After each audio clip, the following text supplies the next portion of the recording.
planet Dovet was a world that over time became an urban metropolis, and over the years crime had become more prominent when immigrants from various galaxies taken matters to their own hands. The government created a justice system to tackle these issues, and therefore the adjusters were created. A genetically augmented humanoid poodle race of various fur colors and programmed minds to obey directives. They travel on electric bikes and carry laser handguns. Their body armor was made of a strong metallic plastic substance that sustained laser blasts, and appearance-wise gave them a robotic but muscular look. When confronting criminals, the adjusters can either book them or execute them depending if they comply or resist arrest. Dovet was struggling, and everything started to reach a burning point with a new arrival coming to the planet.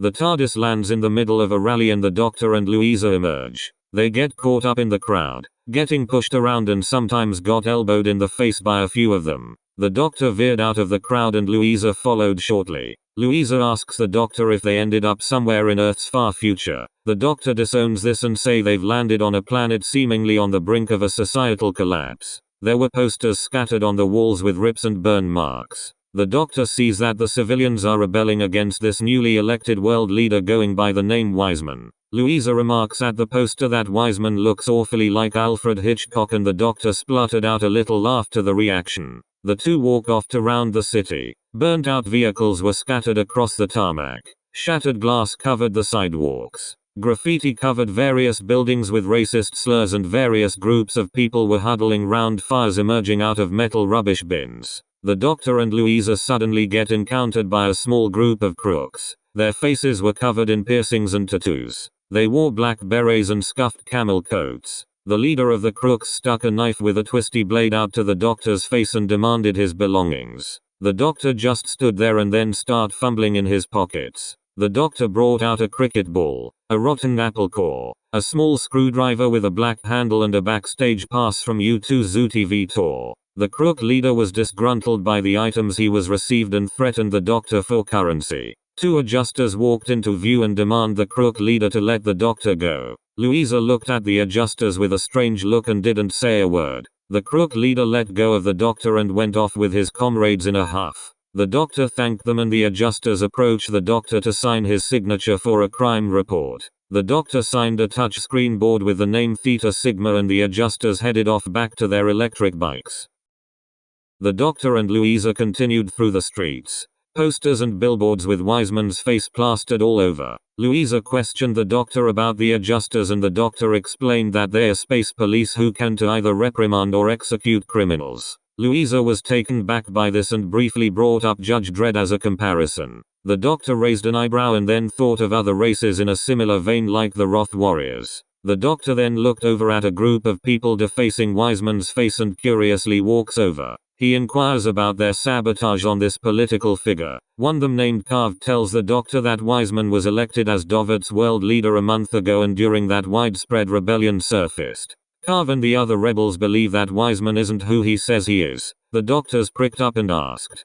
Carve mentioned that Wiseman just came out of nowhere. He wasn't amongst the candidates that were making the rounds on the news and doing campaigns around the planet. He sorta come out the blue and somehow wormed his way into office. The Doctor pondered at this, and Carve also brought in the conversation that Wiseman doesn't seem be a people person. He has a sorta dismissive and blank expression when being interviewed or presenting a point in the government dome. The Doctor looks at the Wiseman's poster and wondered, who is he? In a large oval office room overlooking the bustling city was Wiseman. He had his hands behind his back and was humming an improvised tune. He turned to his desk and pushed a button next to a pile of documents. He ordered his secretary Daisa to come in. Daisa popped her head in and entered. Wiseman said he's going to do a speech to this degrading metropolis and present a new form of security to help the citizens become more stable like livestock. Daisa just nodded her and Wiseman asked her be dismissed. After Daisa left the office, Wiseman approached a portrait of one of Dovet's ex-world leaders and pushed a button at the side of the portrait leading to a laboratories, and he entered. Inside was machinery producing something and approached a group of technicians. They reported that the creations were ready to go and Wiseman gave a blunt positive response. Hundreds of citizens were waiting outside the government building for Wiseman to give his speech. The Doctor, Louisa and Carve were also in the crowd. The doctor was surveying the stage, seeing if anything might rigged, and Louisa was trying to get a better view because she was struggling to see from the citizens in front. Suddenly there was a loud trumpet sound that had a bit crush quality engulfed the area, making some of the crowd slightly deaf, including Louisa, and then Wiseman appeared on stage, complete a small bang of confetti. Wiseman approached the podium and tapped the microphone. His speech explains that he's created a new form of security for the planet and stated the adjuster system will be dismantled. Two men then rolled out something covered in a sheet and Wiseman walked over to it. He pulled the sheet off, revealing a 6-foot robot with tractor treads and a red visor. He calls them the Quaths and they are the future of security. The crowd were astonished by this, and the doctor, knowingly what robotic creations can lead to, decides to leave the crowd. He tells Louisa and Carv to leave. The two ask why and the doctor just tells them to move without questioning. Walking a few yards from the crowd, the doctor, Louisa and Carv suddenly hear screaming and gunfire. They look back and the crowd were being massacred by the Quaths, with Wiseman watching the carnage with his arms folded. The doctor, Louisa and Carv flee. Carv instructs them to follow him to a cellar hatch nearby and the doctor agrees, just not get caught by the Quaths. They reach an alleyway and the cellar hatch is located underneath a CD bar. Carv opens the hatch and lets the doctor and Louisa in. Once in, they encounter the other rebels they met before and some families sleeping on dirty mattresses. Carv confronts his second-in-command, Waker, says Wiseman can complete dictatorial AWOL and is massacring everyone. Waker then brought out a radio and turned it on. They listened in and heard Wiseman stating that Dovet is under his control now. He states whoever crosses the newly introduced rules will be executed in front of the families, in public and in the safety of their homes. The doctor quickly turned off the radio, looked at Carv and Waker. He tells them what can the rebels do and how to take down a world leader with hunger for a body count. Both rebels looked dumbstruck and said they weren't sure because of what is now happening. The doctor said there's always a solution, but it takes time for be in fruition. Just then two more rebels came through a side door and informed Carv and Waker that need to take a look at what they found. The doctor followed them and saw what had been recovered. A group of adjusters were on the ground and by the looks of things were powered down. Wiseman said that he dismantled the adjuster system and in doing so shut down their program. The doctor inspected them. Waker said that they are genetically augmented and the doctor suddenly stopped him in conversation. An idea popped into his head and realized if they are genetically augmented means that they have a chip in their brains. Because they were made for the justice system and had directives programmed into their minds, meaning he can somehow rejigger the chip and reprogram them.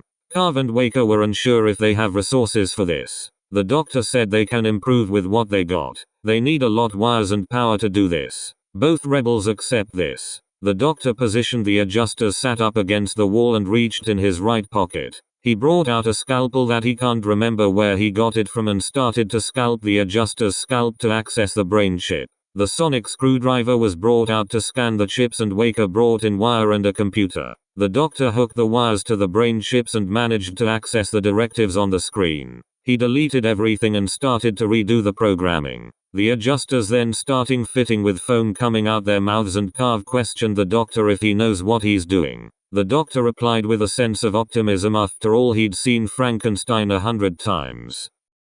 Louisa can hear a loud banging from the cellar hatch and when she approached it, dents suddenly shot out. She raced to the doctor, Carv and Waker who finishing the adjusters reprogramming. She panically said that one of the Quaths is trying to get in. Carv ordered some of the rebels to hold the fort and a large bang erupted. Carv frantically instructed the rebels to destroy the Quath and guns were brought out. The doctor looked on at the rebels and knows that they won't survive for at least 5 minutes. The rebels fired shots and the Quath's firepower just decimated them instantly. Waker heard this and with Louisa's help blocked the door so that it can stall it. The plan didn't work and the door was quickly blasted off. Louisa and Waker were flown to the ground and Quath entered. The doctor and Carv crouched behind the computer while Quath scanned its surroundings. It then looked at the doctor and was prepared to fire at him. Louisa looked and screamed no. One of the adjusters woke up and fired a blaster hidden its wrist at the Quath's visor, destroying it instantly. The doctor and Carv quickly stood up and looked at the adjusters starting to get up. The adjusters approached the doctor and stuck their hands out. The doctor shook their hands and then a burst of joy came to him. He done it. The reprogramming worked and no, these are free from directives. Carv and Waker headed back to the near the cellar hatch. There was a mound of bodies and both them were depressed that they saved a majority of these people only to lose them instantly. The doctor looked on at this and one of the adjusters came to him asking what can they do to help. The doctor was going to take down Wiseman and rallied everyone to hatch his plan. The doctor is going to infiltrate the government building and take down Wiseman whichever tactic he'll use, forcefully or reasonably. The doctor, Louisa, the adjusters and the remaining rebels headed into the streets. Bodies were scattered everywhere and the doctor continued to the government building. They noticed some of the Quaths were burning bodies with flamethrowers and the doctor instructed Carv, Waker and the adjusters to take down the Quaths while he and Louisa will sneak into the building. Carv and Waker accept this. Both shake the doctor's hand and said thanks knowingly both men won't make it out alive. The doctor wished them well and hoped to stay alive for their victory. The doctor and Louisa headed to the government building. The doctor used the sonic screwdriver to disable the surveillance cameras and finds an air duct grate on the side of the building. They managed to get into the building from climbing through the air ducts and ended up in Wiseman's office. The doctor's sense of navigation had worked for once in a long time, much to Louisa's disgruntled reaction to his ego. The doctor sat in Wiseman's chair and spun it to look out of the window. Smoke was brewing in various places and flashes erupted in Far East. The doctor was thought in how to help this corrupt civilization and Louisa sat on the desk looking through documents including the concept designs for the Quaths. The office door suddenly opened and Wiseman along with his secretary Deso entered in. The doctor turned the chair to face him. Wiseman asked bluntly how the two got into his office. The doctor got up and stood in front of him confrontationally.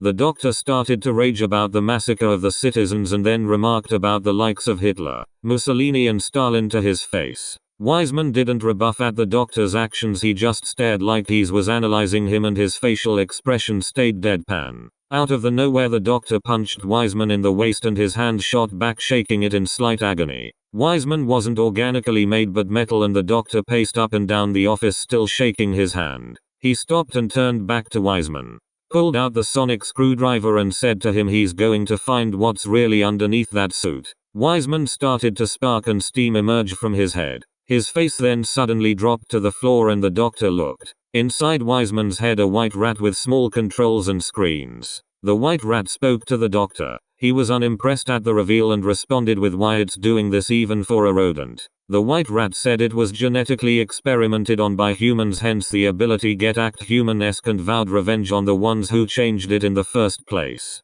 The doctor pondered at his while Louisa still sat on desk until she brought up the designs of the Quaths and the doctor asked about this. The white rat said that the Quaths were a discarded design and somehow they ended up on the black market which it obtained as a piece of its plan. The doctor mumbled his conversation that making a robotic army can also lead to destruction. Suddenly the white rat became tired and slowly started to die. The doctor observed it and moved away, leaving the dead white rat in the mechanical Wiseman body which was still standing. Deso was stunned by this and the doctor presented a credit card that came from Wiseman's desk. He said to her to take a holiday and never come back to this planet due to her involvement. She accepts this and quickly leaves the office. The doctor and Louisa returned to the streets. They met up with Carv, Waker and the adjusters to explain that Wiseman is no more. Louisa said to them it was a talking white rat hell-bent on revenge on humankind and Waker's reaction was confused. The doctor approaches the adjusters and gives them the opportunity to become the justice system, to prevent crime and serve the public trust in their own right how they want it to be. The adjusters graciously accept this and thank the doctor. Both the doctor and Louisa headed off back to the TARDIS and waved goodbye. Carv and Waker wondered what their futures will be after the Wiseman ordeal and the adjusters mentioned that they are recruiting. Carv and Waker were hesitant at first but reluctantly accepted the offer. As time went on, Carv and Waker were promoted to a superior ranking, leading the charge on thwarting crime. Their goal in life is to make Dovert crime-ridden and the adjusters are the right force to tackle the appropriate situations.